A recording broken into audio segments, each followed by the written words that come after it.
Good afternoon, everyone. My name is Kelly Zaney, Vice President of Education and Exhibitions for Illinois Holocaust Museum. I want to thank each of you on behalf of our board, our leadership, our survivors and volunteers for joining us on what is a beautiful sunny day in the Chicagoland area. I want to acknowledge the generosity of our community partners, the Consulate General of Argentina, the Evanston Public Library, and Congregation or Torah, to be joining us for this, what I know will be a remarkable presentation and discussion with our presenter, Philippe Sands. Philippe is a professor of law at the University College of London, joining the faculty in 2002.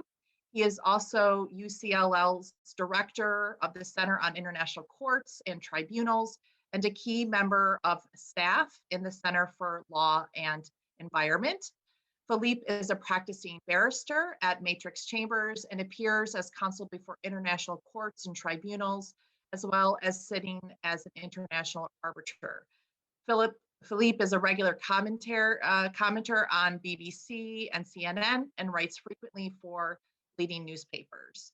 He is the author of 2005's Lawless World and 2008's Torture Team, and numerous other academic books on international law.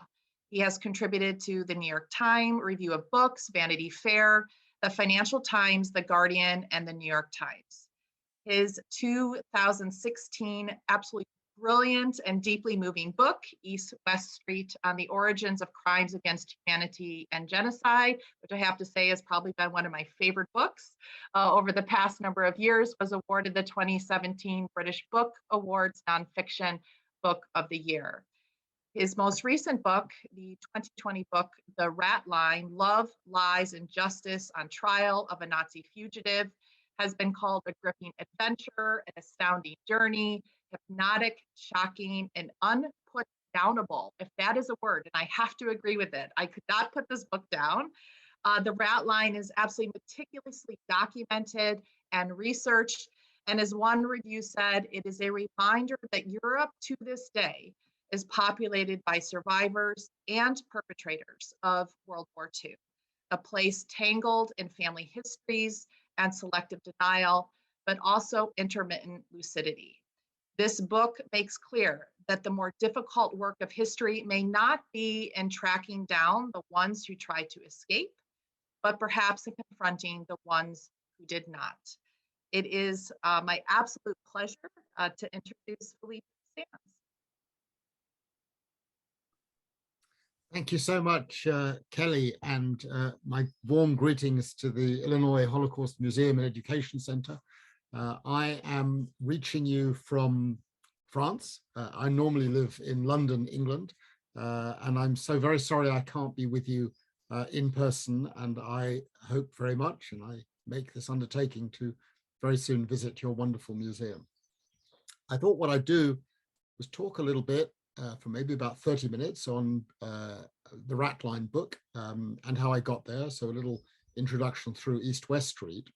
Both the books, as you know, are very largely centered in the country of Ukraine and on a city called Lviv, if you're Ukrainian, Lemberg, if you're German, Lvov, if you are Polish. And I suspect that some of you on this call will have family antecedents who may be connected to that place.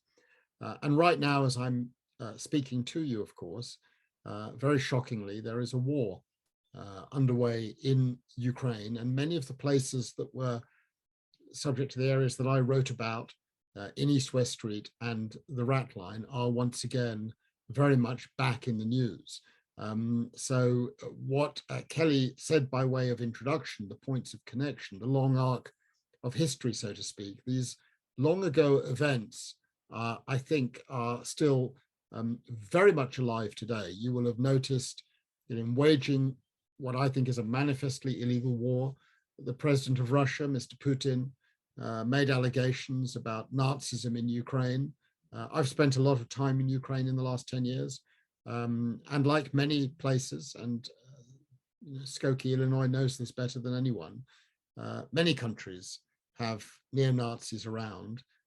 They are in your country, they are in my country, they are in Ukraine. But the vast majority of people that I've met with in Ukraine working on my two books have been extraordinary, remarkable, and wonderful people. And I am in daily contact with my friends in the city of Lviv. So about 12 years ago, out of the blue, I received an invitation from a place that I'd never heard of. I've just mentioned it. It's called Lviv, L-V-I-V. It's a city in Ukraine. And they asked me from the university there, from the law faculty, whether I might be willing to come and give a lecture on the cases that I do on these two concepts, crimes against humanity and genocide. And I accepted, not because I had a burning desire to give a lecture on the cases that I do, or these two concepts, crimes against humanity and genocide, which of course are so much in the news again today, but because I worked out the city of Lviv was once called Lemberg, and Lemberg happened to be the city where my grandfather was born in 1904.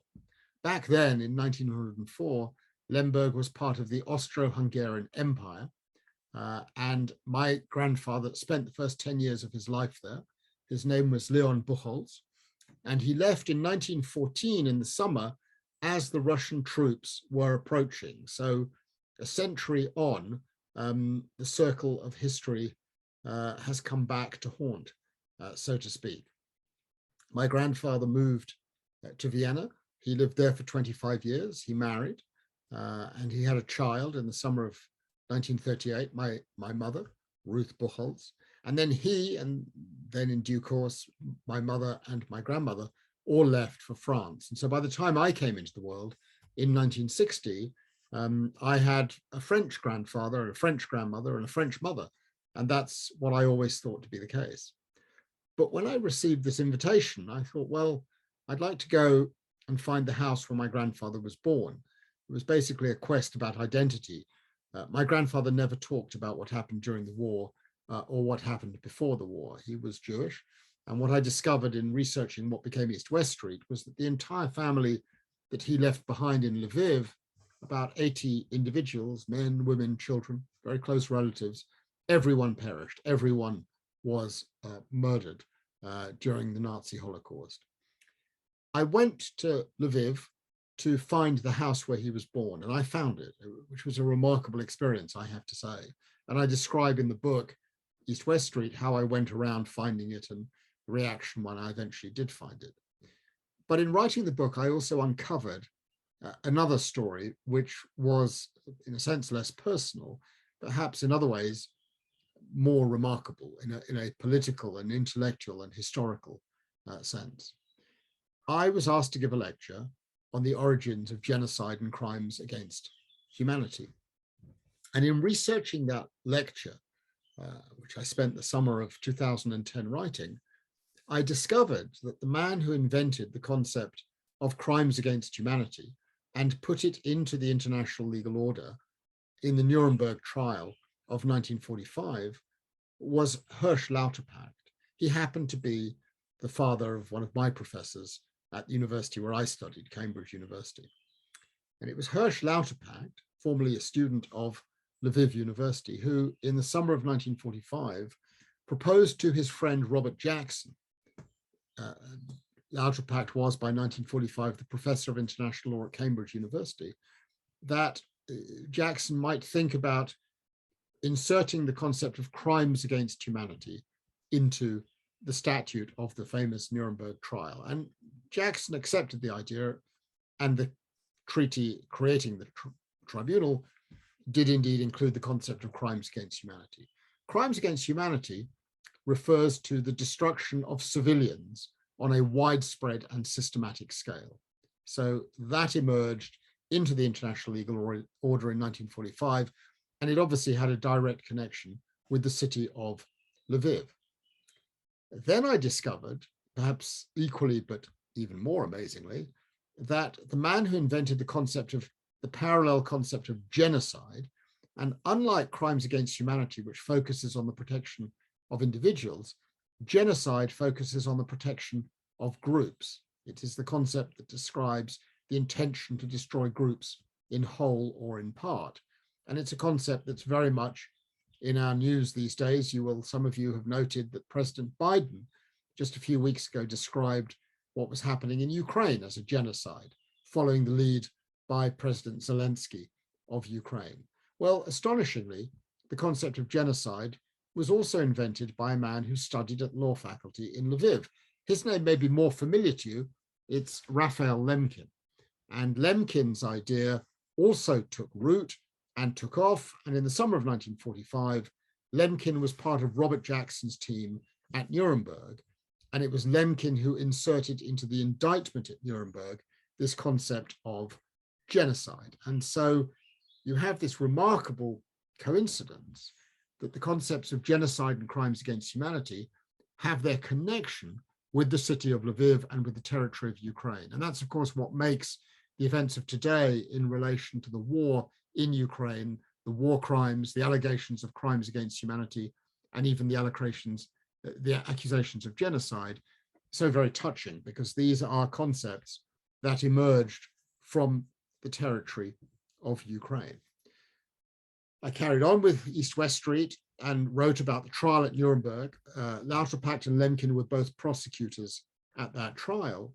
And into the story of East-West Street, which of course up until now involves the lives of three men: my grandfather Leon, inventor of crimes against humanity Lauterpacht, inventor of the concept of genocide Lemkin, comes a fourth man. And that man is called Hans Frank. And Hans Frank is a notorious senior Nazi. He was, from 1928 to 1933, the legal advisor to Adolf Hitler. And then after 1933, when the Nazis came to power, he became first Minister of Justice in Bavaria. And then in 1939, he acceded to the position of Governor General of Nazi-occupied territory. And it is on the territory that he governed in what is today called Poland that the murder of more than 6 million Jews occurred in very large part. Frank was apprehended. He was caught after the war, holed up in southern Bavaria, and he was identified as one of the leading Nazis to be put on trial at Nuremberg. And he became defendant number 7 at Nuremberg. And remarkably, Lauterpacht and Lemkin as prosecutors at the Nuremberg trial, Lauterpacht with the British, Lemkin with the Americans, prosecuted Frank, but they did not know that the man they was prosecuting was responsible for the deaths of their own family. So this is the kind of story that you really couldn't invent. East-West Street came out in 2016, and I thought that would be the end of the matter, but it wasn't. In the course of getting to know people that I interviewed for East-West Street, I met and came to know very well and befriended the son of Hans Frank. His name is Nicholas Frank. He lives in Germany near Hamburg, and he is himself a very distinguished journalist. He was the author of a book that I got and referenced in East-West Street. That was a very important source of information for me. The book in Germany was called Der Vater, the father, and it told about the crimes committed by his father, Hans Frank. It was a remarkably tough book to read, probably as vitriolic a letter of hatred by a son of his father that I've ever come across. I got to know Nick, as I mentioned.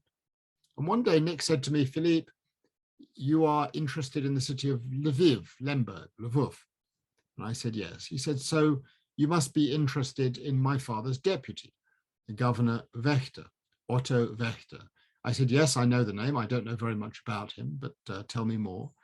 And Nicholas Frank said to me, well, one of the things that's curious is that the children of senior Nazis all seem to be in contact with each other. And I know one of the children of Otto Vector. His name is Horst Wächter. He's Austrian. He lives near Vienna. Maybe you would like to meet him. So this is back in 2011, 2012. We're talking about a decade ago. I said, yes, actually, I would like to meet him. I don't know why he'd want to meet me, but let's give it a go. One thing led to another. I met Horst in his dilapidated Schloss. You will be able to read about that in the Ratline because he's a central character. And I wrote an article in the Financial Times with the title, "My Father, the Good Nazi."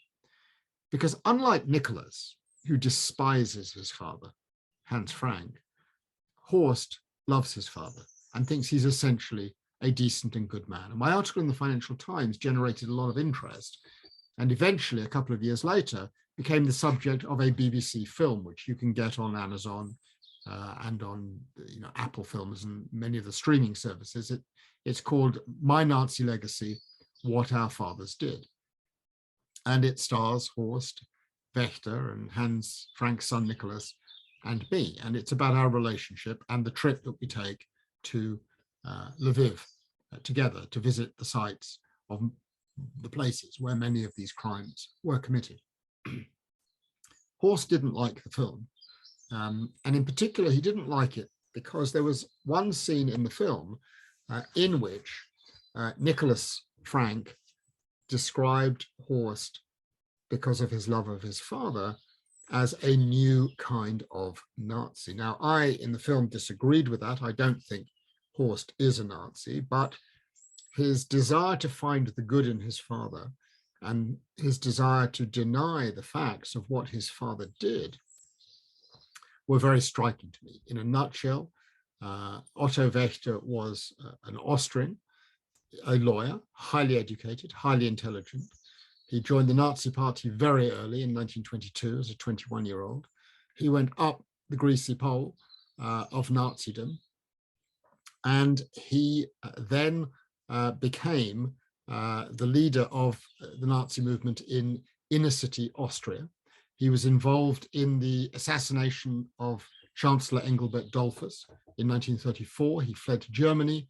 And then when Germany occupied Austria with the Anschluss after March 1938, he came back to Austria. He got a position as state secretary in Austria in the new Nazi regime. He was responsible for the removal of all Jews from public office. And having done that work so effectively and efficiently, Heinrich Himmler and Adolf Hitler appointed him as governor of Krakow in 1939. And he is the man who ordered the construction and oversaw the construction of the notorious, infamous Krakow ghetto. Having done that work so effectively and well, in 1942, he was moved to District Galicia and its capital, Lviv, Lemberg. And there he oversaw the mass murder of the entire Jewish community of Galicia, more than 1 million human beings, including my grandfather's entire family. So there's a very personal connection between my family and the Wächter family in that way. Nevertheless, I try to be open-minded in dealing with Horst, and personally I like him, although I don't like the way he tries to whitewash his father's history. So we made this film. Horst didn't like it because Nicholas called him a Nazi. And Horst responded to that by asking me a question, which is of some complexity. He said, "Philippe, I'm not a Nazi." I said, "Horst, I know you're not a Nazi." And he said, "How can I prove that I'm not a Nazi?" Which is sort of an interesting question to have to address. Proving a negative is, we all know, a very difficult thing.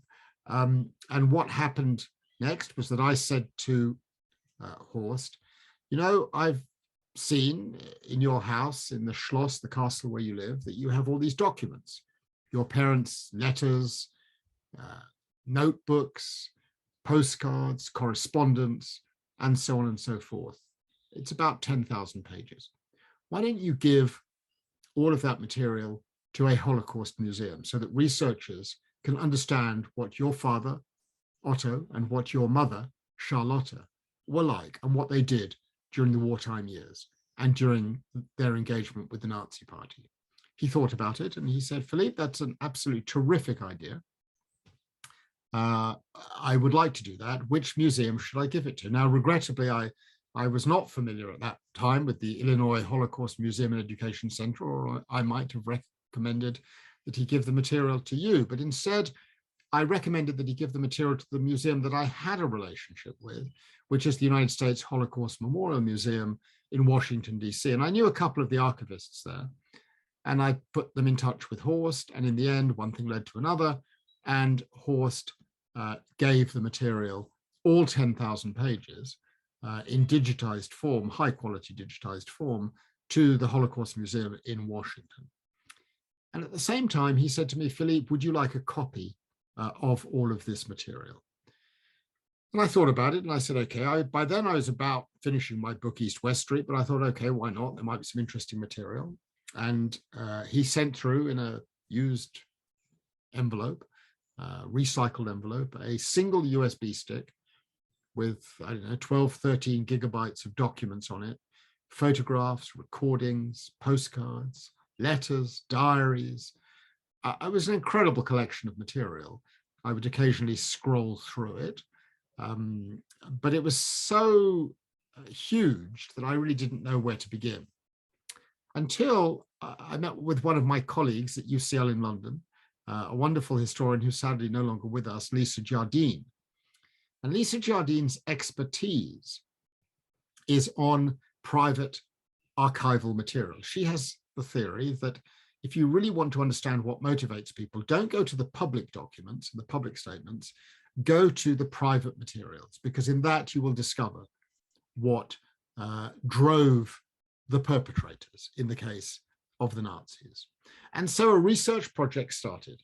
I was assisted by 4 researchers, and we started by focusing on the material between 1945 and 1949. So what you need to understand is that this is the material that is the subject of the Ratline, and it is, I think, a unique trove of personal documents. A little bit of background history. Otto and Charlotte Vector, her name was Charlotte Bleckmann, met on the 6th of April 1929 in a railway carriage in Vienna on their way to a skiing holiday. They fell in love pretty much instantly. They married 3 years later because Charlotte had become pregnant, and she escorted him, if you like, on his move up the greasy Nazi pole. Between 1929 and his death in 1949, they wrote to each other once, twice, 3 times a week. So there is a vast correspondence that traces the rise and fall of Nazism and the relationship between Otto and Charlotte. And this is the subject of the Ratline. All of the material is in German, so I worked with 4 research assistants to translate everything and to interpret everything. And the material is essentially divided into 3 parts. The first part is everything up until 1938, when the Nazis came to power in Austria. And then everything changes from the 15th of March, when Adolf Hitler comes to Vienna and stands on the balcony of the Heldenplatz, overlooking the Heldenplatz, and he stands with Otto and Charlotte Vector. They are absolutely top table Nazis. And the kind of material that I came across included the notebooks of Charlotte Vector. Imagine the scene. They've just stood on the balcony overlooking the Heldenplatz, that very famous scene in Vienna, being greeted and cheered by 1 million or more Austrians, very supportive of the arrival of Adolf Hitler. But that's the public scene. What's the private scene? Well, we know what the private scene is because in her diaries, Charlotte describes what happens next. She and her husband enter the Hofburg Palace through the doors leading to the balcony. They walk down the vast marble staircase that leads to the ground floor. And at the bottom of the vast marble staircase, Otto says to Charlotte, his wife, "My darling, I have a decision to take. I have been offered a job by the new governor, Arthur Seyss-Inquart, who is Wächter's best friend and who was one of the defendants with Hans Frank at Nuremberg, and who was convicted and hanged at Nuremberg. Seyss-Inquart has offered me a job. What should I do? Should I stay with my job as a lawyer? We would have I'd have a commercial success and we'd have a lucrative and happy existence. Or should I accept the position working in government? And without batting an eyelid, Charlotte says, go into government, do public service. Public service, as we know, for the next year means removing Jews and other political undesirables from public office. And all of that is documented in the public archive, and now we have the private archive to follow it. Wächter, as I've mentioned, is then posted because of his efficient work to Krakow. And here the private archival material is astounding, because we get for the first time material in which Wächter describes to his wife his own involvement in criminal activity. He describes, for example, in December 1939, in a letter home to his wife, who is still in Vienna, that there is a lot of good things going on in Krakow. The Vienna Philharmonic has come to visit, famous politicians have come to visit.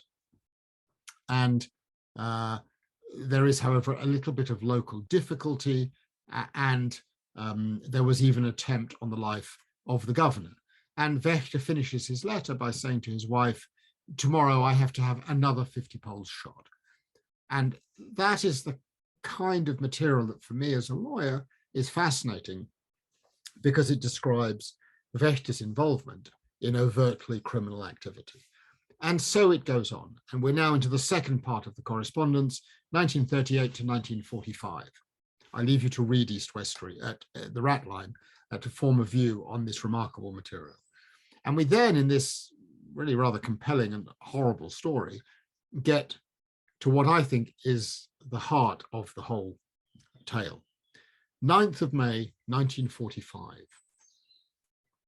The war in Europe is over. The Nazis have been vanquished, and Wächter is on the run.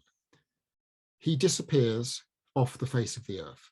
He has been indicted for mass murder, for crimes against humanity and genocide, and he has literally disappeared. No one knows what has happened to him. He is being hunted by the Poles, the British, the Americans, the Jews, the Soviets. Everyone is looking for Otto Vector, who has been involved in the murder of more than 500,000 human beings, but he has disappeared. I now have, with the treasure trove material that Horst has provided with me, answers to the questions, what happened to Otto Vector? And it is a remarkable story. You'll obviously need to read the Ratline to get the whole of it, but we have for the first time the account of a senior Nazi on the run, how they escaped, how they were being searched for, and how Otto Vector decided that he needed to escape Europe and make his way to Argentina on the escape route known as the Ratline. The Nazis called it the Reich Migratory route, and it was basically the boat journey from Rome or Genoa to Argentina, Buenos Aires in South America. Now we know that Wächter never made that journey because, and this becomes part of the sort of detective side of the whole story, in July 1949, having visited an old comrade, an old SS comrade, he falls ill and he dies in very mysterious circumstances in the arms of a Vatican bishop in the Santo Spiritu Hospital just near to St. Peter's Basilica in the Vatican. And one of the things I look into in the book is the circumstances of his death. But even more interestingly for me is Wächter's life on the run between 1945 and 1949. And let me just share with you a couple of anecdotes to give you a sense of what the kind of material I encountered, which was a bit of a shock. Firstly, it became clear in the material that Wächter had hidden in the Austrian mountains for 3 years, very high up, above 2,000 meters, above 6,000 feet, where he said the British, the Soviets, the Americans were too stupid and too lazy to look for him. But it also became clear a number of things, that his wife knew exactly where he was and that she would bring provisions to him and help him on his escape. And secondly, he was not alone in the mountains. He had a young, willing helper called Buko Ratman. Buko Ratman was a young Waffen-SS soldier who had been involved in the campaign for the Germans in Yugoslavia and Italy. He was a high-altitude survivor. He was trained to survive in alpine mountain areas, and he was involved in the killing of partisans, communists, Jews, and other political opponents of the Nazi regime. He took Wächter under his wing and took him to the mountains near Salzburg, above 2,000 meters, where they survived. And I got fascinated about this Buko Ratman fellow. And at some point I said to Horst, tell me about Burkhard Ratman, or Buko as you call him. What's he like?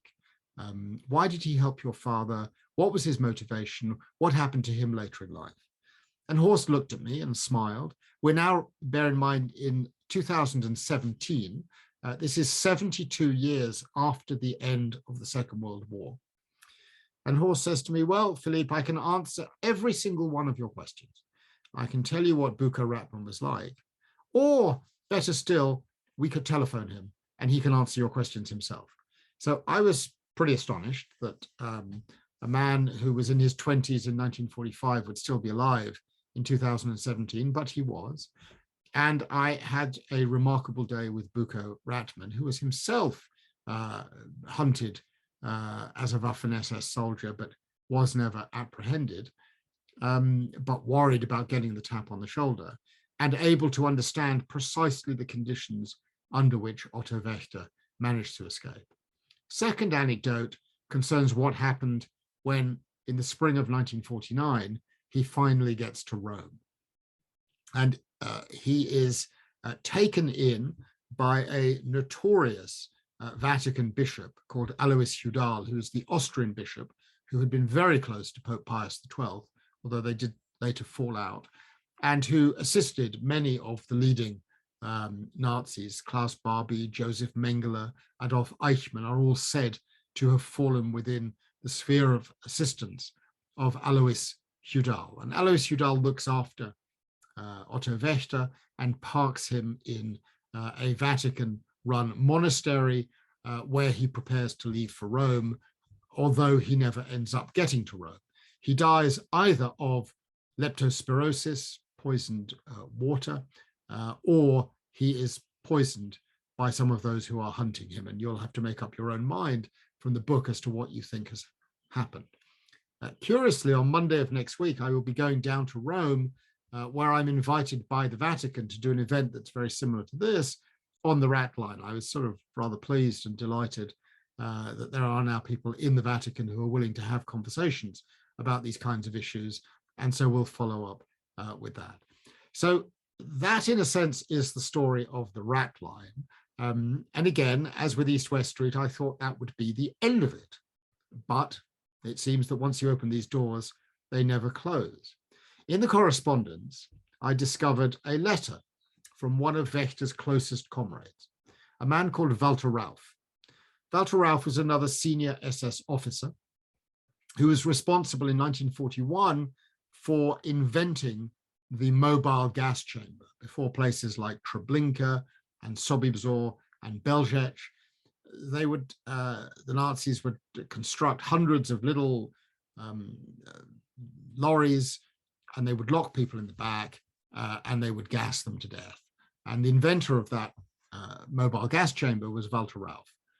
Walter Rauff met with Wächter in Rome in 1949. They, in fact, shared the same monk's cell in the monastery where they hid. But unlike Wächter, Rauff escaped, and he made his way to first Syria, and then in 1950, Ecuador with his wife and 2 children. And then in 1958, he immigrated to Chile and set up shop in a southern town called Punta Arenas. In Punta Arenas, he was called in 1973 to join the service of Augusto Pinochet, who became president of Chile in 1973. And the third book in the series, which I'm now writing and which will come out in about 2.5 years' time, tells the story of Pinochet's trial in London and Walter Rauff's life in Chile. So you open these doors and it seems to go on forever. Let me pause there. That's the background. It is, for me, an intensely personal story. It's one that seems sadly timely now, given what is going on in Ukraine and Russia, and very much back in the news. And that's why I think the work of a wonderful museum and education center such as the Illinois Holocaust Museum and Education Center is so very vital, because precisely these issues that seemed so long ago, in fact, continue to have their resonance today. And the kinds of things that we thought could happen in Europe or other parts of the world and hoped would never happen again seem, it seems, to be starting again. Rahim, I will stop there. You've been waiting so very patiently and kindly, and let's just now move over to questions and conversation as you want to handle. Thank you so much. Sounds good. Thanks, Philippe. And for those in the audience that may be new to our programs, my name is Raheem Thompson. I'm the manager of public programs. I will be conducting the Q&A this afternoon. I'm going to start it off with a couple questions myself, and then we're going to do the audience portion of the Q&A. So Philippe, all right, this was a great book, and I really enjoyed it. And when I closed it and I finished, something that I really thought about that stayed with me was, this is like a family story in a sense, but the family story of decision making, but also the tales of two different sides, because I woke up thinking how complicit Charlotta was in a lot of this, but also the ramifications and the impact it had on Otto. Horst. When Horst, he defends his father. He does defend his father to no end. But what do you think about how complicit Charlotta was into this whole thing? Because a lot of it is decision making who you are, but not who you think you are. Because there's a like a blurred line there with the family story. I love that question, Rahim, and I'm so glad you've asked it, because I have to say, although I've skewed my talk towards Horst and Otto, actually, I think the person who is the beating heart of this book is Charlotta. Absolutely. And I'm really glad you've steered me back to that. And I think your sense is a lot of people's sense. When we talk about historical periods, you often focus on the people who are in power, and they tend to be men rather than women. There's occasional exceptions to that. But particularly in that period of history that we're looking at, all of the men had partners. They had wives, mostly. Some of them had lovers on the side. Some of them were gay. I mean, it was a very complicated picture, as any life story is. But the anecdote that I gave you about Otto and Charlotta at the bottom of that staircase, the reason that I shared that with you goes to your question. Charlotta knew everything that Otto did. He shared everything with her, and it's in her diaries rather than his diaries, and in her letters rather than his letters, that we find so much of the detail of the horrors that were perpetrated. From her diaries and from her notebooks, we come to understand not only that she knew everything, but that she supported everything that he did and justified everything that he did. And she provided him with constant support. And after he died, in mysterious circumstances, she made it the role for the rest of her life to paint a good picture of her husband for the children and for posterity. I think you've used the right word. I think Charlotte Wächter was complicit in the crimes perpetrated by her husband. I mean, I don't know about your life, Rahim. I have a partner. I share a lot of things with my partner. I tell her questions that I've got. I tell her when I've got a difficult situation, should I do this? Should I do that? And I listen to my partner, and my partner's advice often is better than my advice, and to myself. And she is deeply involved in the decisions that I take. And in the case of Charlotte Wächter, frankly, I think she is complicit. She was an absolute Nazi. She was an absolute racist. She was an absolute anti-Semite. And she egged him on because she was ambitious. She wanted the power. She wanted the Mercedes. She wanted the houses. She wanted the connections to Hitler and Himmler. She wanted the presents. And that raises for me a fundamental question. I'm a lawyer, so there's a moral complicity, undoubtedly. is there a legal complicity? And I'd say she gets pretty close to being legally complicit, but I'm really glad you asked that question, because in a sense, for me, the big discovery in the research material was understanding how much support Otto Vector got from his wife.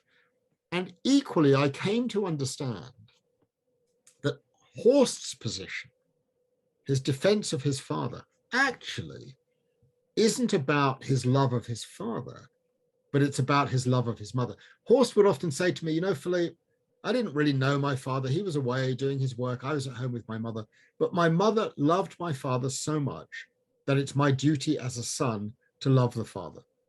And so in all ways, I thank you for that question, because it re-centers the book back onto the complicity of the spouse. You really took away my second question, because that's what I took from Horst's stance as well, because I looked at Charlotta as like the puppet master. Like she was complicit in encouraging Otto, but also the way she twisted the narrative of her husband to the family. It realigned her motives, and it passed on to her son. And you can see the influence even when I was reading the articles of what he was saying about his father. You can see the influence of where did that really come from? Who inspired that thought and those feelings? And you can see it all comes back to Charlotta. And I was really curious. I couldn't wait to speak with you about that, to see if I was onto something with that. I mean, Raheem, you'll have picked up also. I mean, here's the complexity, okay? Here's the really difficult issue. Charlotte Vector is a truly appalling individual. I mean, her views are horrible. And, the things that she supported her father doing, you're just revolted by her. On the other hand, here is the real difficulty. It was obvious that she loved her bloke, and she would do anything to support him. I mean, she spent 3 years, every 2 weeks, she would make a journey of several hours, a train journey, a cycle, a bus, climbing to the top of a mountain, bringing him food supplies, newspapers, clothes, so that he could survive up on those mountains. Who cannot respect a spouse who looks after her husband like that? So there's love there, and that's the problem. You can't just describe Otto Vector and Charlotte Vector as monsters. They did monstrous things, but they were also capable of love and decency and generosity. And this is the complexity that I face. I face it with Horst. I don't like what he says about his dad. I don't like what he said about his mum, but I like him personally. And I think of him as a victim of that period.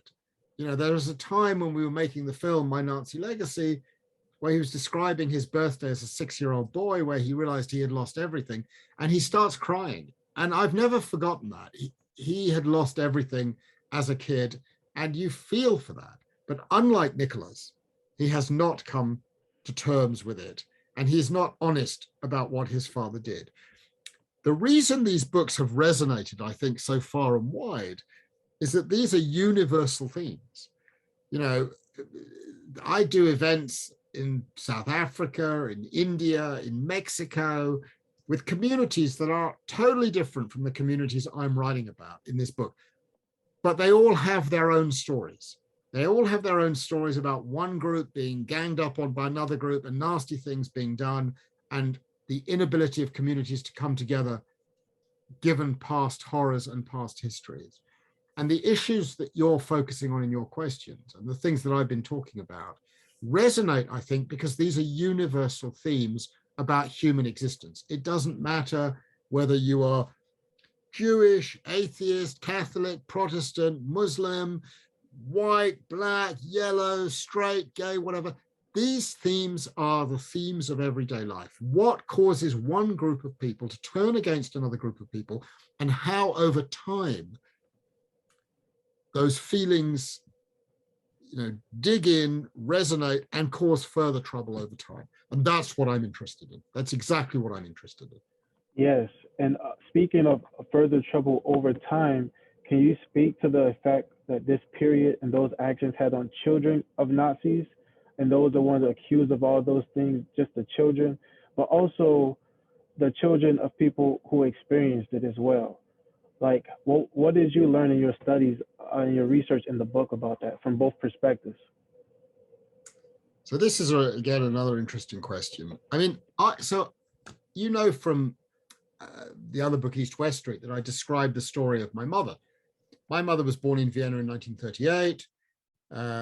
3 months after the Nazis came to power, she was then spirited out of Vienna by a remarkable lady. She's the hero of my first book, East-West Street, a lady called Elsie Tilney, who is an evangelical Christian missionary who made it her job to save children being persecuted by Nazis. And she saved my mother's life. And she saved my mother's life because of her devotion to attract, in the New Testament, Paul's letter to the Romans, about the need to protect people from persecution, including Jews. And she saved my mother's life. And I exist because of Elsie Tilney. So I grew up in a household as a kid where these things were very heavy. My grandparents never talked about what happened to them during the war. And my mother was too young. You know, she was born in 38, so she didn't really remember things. She was a hidden child, hidden with a Christian family outside Paris during the war and saved in that way. So I didn't know very much. And I got a one-sided set of accounts of what had happened.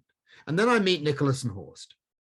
Okay, and the scales fall from my eyes, because for the first time I meet, well, in the case of Nicholas, you know, Nicholas's father was hanged at Nuremberg for the murder of 4 million human beings, 3 million Jews and 1 million Poles. I mean, that is an unbelievable statistic. And for the first time, I had to ask myself the question, how would it feel to have a dad who is hanged for the murder of 4 million people? I can't even begin, frankly, to imagine what that is like. And that is a huge burden on Nicholas. And actually, since you ask about the children of the children, not only a huge burden on Nicholas, but also a huge burden on the children of the perpetrator. So I've got to know the third generation. I know and have become very close to Hans Frank's granddaughter, Francesca, and I've become very close to Otto and Charlotta's granddaughter, Magdalena. In fact, I'm going with Magdalena to the Vatican next week, and we're doing a moment of reconciliation together, conducted by a wonderful Irish bishop under the auspices of the Vatican. The story of Magdalena Wächter becomes even more complicated. Magdalena, who is Horst's only child, as a way of breaking with the cycle of her family, has converted to Islam. And so she will be going with her husband, Galib, who I've come to know very well. We've become very dear friends. And so you're going to have this really curious act of reconciliation of a guy who's Jewish, a woman who's Muslim, a guy who's Catholic, another guy who's Protestant, all coming together and sharing a common experience, although we come to it from different sides of the stories. One of the most painful aspects of the Ratline is the ending. I'm not going to give away too much, but I'll just say this to you, and you're aware of it. I end with words from Magdalena Wächter. Those of you who are interested in this book can also listen to a BBC podcast. It's free on the web. You just type in BBC Intrigue, the Ratline, and you get a 10-part free podcast series where you'll hear Horst and you'll hear Magdalena and you'll hear John le Carre and all of these characters who appear in the book. And after episode 10 was broadcast, I received a phone call from Magdalena, and she simply said, Philippe, I've listened to the podcast.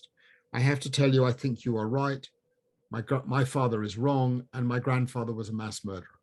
I asked her whether I could put those words in the book. She said yes.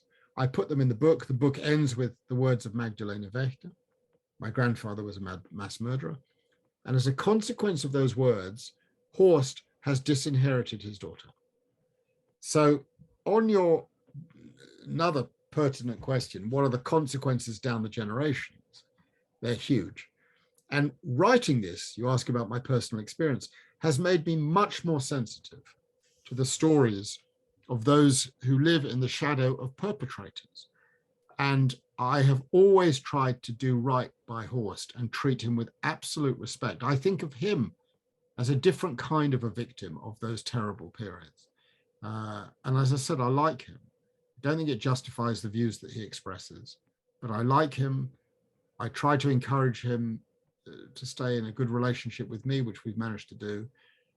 I think he's a damaged person, and all 23 grandchildren of the Wächters are in tremendous difficulty on this issue. You know, one of them got in touch with me and asked me to stop the publication of this book in Austria. I said, why? You know, I'm a believer in free expression. Writing books is very important. You've got a big issue right now in the United States as communities start banning certain books. I mean, I'm interested in some of those books. My father-in-law was a publisher, my late father-in-law, and he published a book called Mouse by Art Spiegelman. That book is now banned in certain schools, which for me is really shocking, along with other books that deal with enslavement and colonialism and various other things that should be written about and that kids need to learn about. So it continues, is the answer to your question. It does not end neatly. Yes, and I have plenty of more questions, but I'm going to pick one more so we can have some time for the audience Q&A. And my last question is really mostly a talking point. Can you talk about the complexity of the Ratline and how it, in the various ways it was used? Because it was used in a multitude of ways, and there's a lot of things that were involved in it that was uncovered. There were indeed. This was a real shock, Rahim.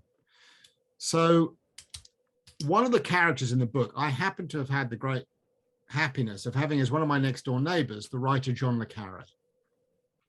And as I was researching 1949 in Rome, I came to understand that the Cold War and the efforts by the Americans and the British to tackle the perceived threat of the Soviets, the Russians, the communists, meant that they cut deals with some rather unattractive people, including Nazis and Italian fascists. And this puzzled me.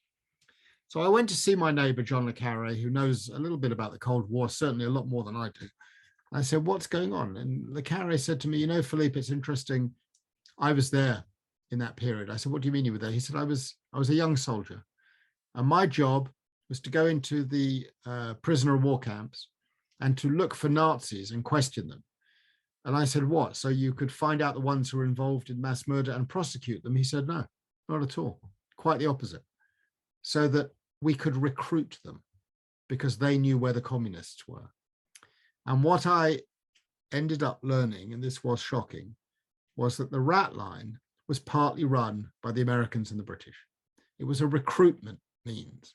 They used the escape route to Argentina to recruit Nazis who were trying to get out, to find, as le Carré put it, their Rolodexes, their address books, to find out who were the hidden secret communists in Italy and in other places. In other words, our own countries are complicit in the Ratline. Le Carré said to me, it was very, very confusing. He said, as a child, I'd been taught to believe the Nazis were the worst of the worst. And now, as a soldier, I was told they are our new friends and we have to recruit them. So this is not a story that has been told very loud. It is a story that I believe that Holocaust Museum education centers need to engage with, which is the double standard of our own countries in engaging often with mass murderers and recruiting them to other purposes after the war that was over. This is very problematic, I think. Yes, thank you for speaking on that. I found that interesting, and I would rather you talk about it than me. So we're gonna transition into the audience Q&A. We're gonna get to as many as we can within the time frame. So let's start with the first one. What is your assessment of the current efforts to investigate and adjudicate war crimes, genocide allegations in Ukraine? And do you have any recommendations as to Western efforts here? So I'm just I'm just looking at the question now from Rick. So this is, again, these are wonderful questions. This is a very complex issue. Many of you will have seen, I'm understanding, Rick, that your question here is concerned with what's going on today in Ukraine, not what happened in Ukraine in the 1940s. So I'm going to address the question on that basis. If I got that wrong, please feel free to come back to me. So the story that I told in East-West Street and that I continue in the Ratline has as another of its beating hearts the trial at Nuremberg. And Nuremberg was a revolutionary moment. It was the first time in human history that an international trial was held for war crimes, crimes against humanity, genocide, and the crime of aggression, waging a manifestly illegal war. It was done and dusted in a year, and they cut a lot of corners. And we've learned a lot since then. We've had many other conflicts to deal with. Conflicts in Rwanda, conflicts in Yugoslavia, in Kosovo, in Chile, in Argentina, in Iraq, in Syria, all over the world, involving the Rohingya in Myanmar, involving the Uyghurs in China. And we've learned a lot, but it essentially gets back to the basics. Proving a war crime or a crime against humanity or a genocide is tough. You need evidence, and you need to take time to work out exactly what has happened. For example, and here I'm not making a party political point, it's more that I'm speaking as a lawyer. I noticed a few weeks ago, President Biden described Vladimir Putin as a war criminal. So I actually think it's more complicated than that. We've seen terrible images on our screens of what's happening in Ukraine. I think war crimes are being perpetrated, terrible things in Bucha, in Mariupol. But it's a different question. Who is criminally responsible for those war crimes? And I don't think we know the answer to that. It may be that it's the individual soldier on the ground. We've had the first trial yesterday in Kiev. It may be that it's higher up soldiers. It may be that there's criminal responsibility all the way at the top, including Mr. Putin, but we don't know where the evidence leads. And I think that we have to wait and see. What history has taught me is don't rush to judgment as to who is a criminal and who's a non-criminal. Let the investigators do their work, let the prosecutors do their work, let the judges do their work, and then let us form a view on the basis of the evidence. That's the lesson that I've learned from Nuremberg through to Ukraine today. All right, Philippe, I'll let you select the last question. Then after that, I'll turn it to you for closing remarks. I'm going to leave the floor to you. But once again, I want to thank everyone in attendance. After the program, please fill out our survey. We will love your feedback. And also check out our upcoming programs on our website. We will have all our programs for the rest of the year up there at some point. We would love to see you at another program. Why don't I take the question from Alan London? There is a question also from Pam Mitchell. Pam, I'm sorry, I don't know enough about Operation Paperclip, but your question intrigues me and I would want to know more. I don't think that Mengele came to the United States, but I don't know is the short answer. Alan, you've asked an interesting question, the book's detail on the book's detail and authentication. You said there are so many things I can't specifically remember. Was Otto a law classmate of the lawyers who were the basis of East-West Street? Actually, Alan, you have a very good memory. Otto Vector entered the University of Vienna Law School in October 1919.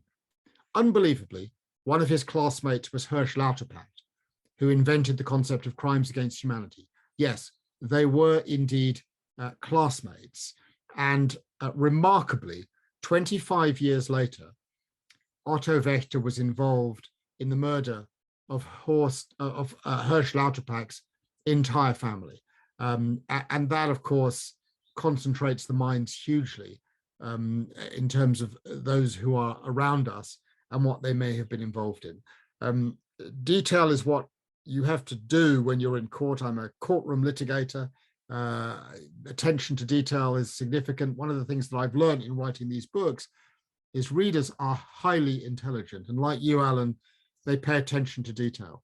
I'm just going to be ending by just thanking you, Raheem and Kelly, for your warmth and generosity in involving me and bringing me in this virtual way to your wonderful museum and education center. I just want to thank you for the wonderful work that you do. You can count on my total support going forward. Illinois is not one of the states I know well, and I really hope that one day there is a way that I can visit you. We are doing a performance piece of East-West Street, which I do with an opera singer, a musician, and an actor. We're doing it in Washington in December, and then going down to Florida, and maybe at some point in the future, there'll be a chance of doing the show for you at the museum, maybe as a fundraiser in Illinois. We'd love to see you all one day. Thank you so much for hosting me. Absolutely. Thank you again. And for everyone in attendance, if they would like to reach you with questions or comments, how can they contact you? I'm on the website of University College London and Harvard Law School, and you can just send me an email, and I respond to everyone. If I don't respond, it simply means that I have not yet had your email, so send it again. But please do feel free to get in touch. All right. Thanks again. And I hope you all have a great afternoon. And if you're somewhere where like Philippe is at, I hope you have a great night.